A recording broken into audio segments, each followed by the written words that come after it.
I want to give you the moment, give you the floor. You got the whole 24 seconds on the shot clock.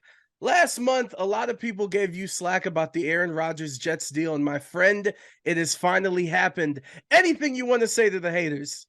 No, none whatsoever. A lot of people are like, well, what did you think? I'm like, well, I didn't really think about it. I didn't pay attention because, look, I knew what was going to happen and it happened. So I will say one thing that was interesting that most people don't know is that when I said, this is happening, and then he went on the Pat McAfee show and said, I went into darkness thinking 90% that I was going to retire. That kind of freaked the Jets out a little bit.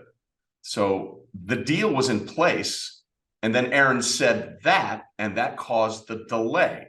So it took a little longer because of the words that Aaron used on the show, but the deal was in place before he went on the Pat McAfee show, and then he said what he said, and the Jets were like, hold on a minute.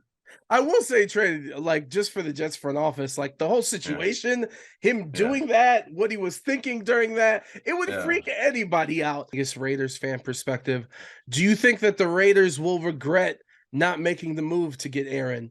Obviously, they signed Jimmy G this offseason and kind of went different ways, but do you think that the Raiders brass will regret not making that move and trying to make that push this year? Rodgers? Yeah. Yeah. Look, that's a great question because you look at what the Raiders have done, right?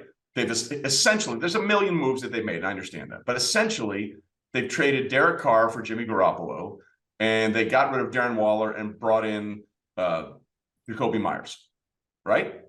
So that's essentially what they've done. All the other little parts, fine, whatever. You got Philip Dorsett, everything you want to do. He's not a significant player. So you're basically saying if you're the Raiders, okay, are we better in 2023 with Jimmy Garoppolo instead of Derek Carr and losing Darren Waller to bring in Jacoby Myers? And I get it, Darren didn't play a lot last year. I don't know that they are. And quite frankly, we still don't have a Josh Jacobs situation resolved. And he was the most dynamic weapon they had on offense. So at this point, I can't say with any certainty if they're any better. And I certainly would have it's funny. Like if Aaron Rodgers didn't want to go to the AFC West because of Patrick Mahomes, I don't know if that's the case. Why would you want to go to the AFC East where every team is also very good? The AFC point blank period, just the whole conference.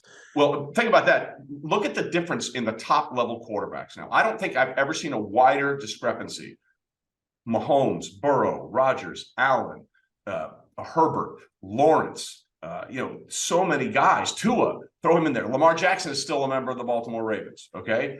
And then the top quarterbacks in the NFC are Jalen Hurts and you pick, right? Is it Kirk Cousins? Is it Derek Carr? Is it Stafford, maybe? I don't know. Is it Stafford? Is it Dak Prescott? I don't think I've ever seen a wider range of top QBs in one conference and the top QBs in the other conference.